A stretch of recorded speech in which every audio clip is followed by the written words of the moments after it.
Have you ever had one of those days that just completely tanks your night's sleep? Well, today we're going to dig into a really cool new model that says our sleep is basically a direct recording of our day. Let's get into it. I mean, we've all been there, right? A day packed with stress, or arguments, or just worry, and then you're just tossing and turning all night. But why? What's actually happening? How does what's going on in your mind during the day leave such a clear fingerprint on your brain at night? Okay, so what if you thought about it like this? Imagine your mind is kind of like the Earth's crust, and all those daily stresses, the deadlines, the anxieties, are like little earthquakes. This model we're talking about suggests that your sleep acts like a seismograph, recording the unique signature of every single one of those daily tremors. That's the big idea we're going to unpack. So, to really get this connection, we first need a way to, see our mental state. And that brings us to the absolute core of this whole thing, the strain arc model. It's basically a way of drawing the shape of our thoughts and feelings as they happen over time. At its heart, a strain arc is really just a simple graph. You've got strain, think of it as mental tension or conflict, on the vertical axis, and time on the horizontal. What this means is that every single mental event, whether it's a tiny worry or a huge argument, creates its own unique shape on this graph. And that shape tells a whole story. Think about it. You have your baseline, which is your normal level of tension.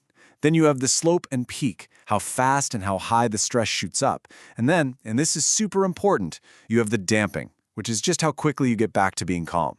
All those things together give every moment a unique signature. Okay, so if every mental event has a shape, can we start to see patterns? Like, do certain mental health conditions have their own typical shapes? Well, it turns out the answer is a big yes. This model gives us a whole new visual language to talk about these experiences when we're awake. Let's check a few out. So for depression, the model talks about a sticky plateau. Your baseline level of strain is already pretty high, and when something stressful happens, it's not a huge dramatic spike, but the feeling, it just lingers. It's slow to go away. That damping is really slow and sticky, making it super hard to get back to a less stressful state. Now, contrast that with panic disorder. This is totally different. It's not a plateau at all. It's a needle spike. The strain shoots up almost vertically to this incredibly intense peak.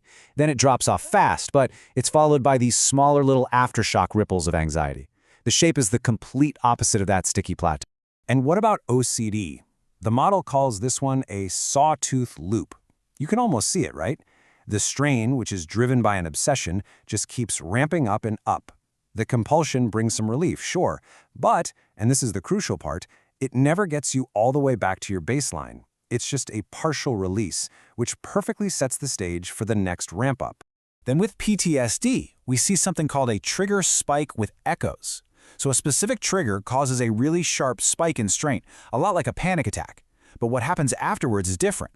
It's not just aftershocks, it's these reverberating echoes as that initial threat keeps replaying and bubbling back up to the surface. And this is where you can really see how powerful this idea is. You put depression and panic side by side, and you're looking at two totally different shapes, two totally different stories. One is all about that slow, lingering feeling, and the other is about a sudden, sharp catastrophe. The shape is the experience. So we can build out this whole vocabulary of strain. For generalized anxiety, it's not one big spike, it's more like these constant little ripples on a baseline that's already too high, that never-ending tremor of what-if thinking. Every condition has its own unique geometry. So we've got these different shapes, these arcs that describe our mental state during the day. But here is the million-dollar question. Do these arcs just vanish when we fall asleep? Or do they follow us right into the night? And this is where it all comes together. We're about to connect the dots between the psychology of our waking day and the actual biology of our sleeping brain. So here's the key idea. We don't just hit a reset button every night. All that unresolved tension, those sawtooth loops, the echoes from our day, they create what this research calls residual strain. And this leftover strain physically changes the way our sleep is structured. Now, to measure this, we need a sleep version of the strain arc. It's called the sleep strain arc, or SSA. But here, strain isn't a feeling. It's a physical, measurable pressure on our sleep that comes from things like tiny awakenings or breathing issues. Anything that stops us from staying in a nice, stable stage of sleep. And what's so cool is that this same arc concept works beautifully for primary sleep disorders too. Insomnia looks just like a high baseline of instability with really poor damping. Sleep apnea, well, that's a perfect repeating sawtooth of physical strain. And narcolepsy is basically a failure of the boundaries between different sleep states. All right, so we've got the waking arcs and we've got the sleeping arcs. Now let's put it all together and see how one literally writes the other, creating this single unified story of our 24-hour life. Okay, here it is, the big payoff. The sticky plateaus and trigger spikes from your day don't just disappear into thin air. They physically change the architecture of your sleep. Things like how much deep sleep you get or how quickly you fall into REM sleep. And look, this isn't just a neat idea. It's backed up by tons of research. For instance, we know that the residual strain from depression often makes people get to their first REM cycle way faster. It's like the brain is in a rush to process things, and the strain from PTSD often chips away at our deep, restorative sleep. The signature is right there in the data. So, to put it simply, all that leftover tension from the day just makes it harder for your brain to hang out in a stable sleep stage. What you get is shorter chunks of good sleep and a lot more noise or jumpiness as your brain flits between stages.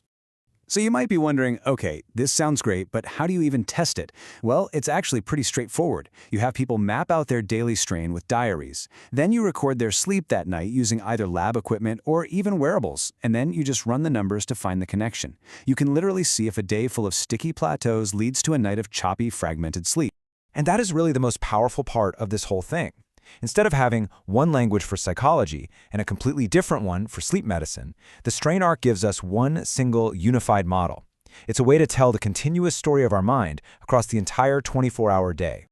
So this all leaves us with a pretty deep, personal question, doesn't it? If your sleep really is a recording, a signature of what's happening during your day, what story is your sleep telling about your days? What is it writing, night after night?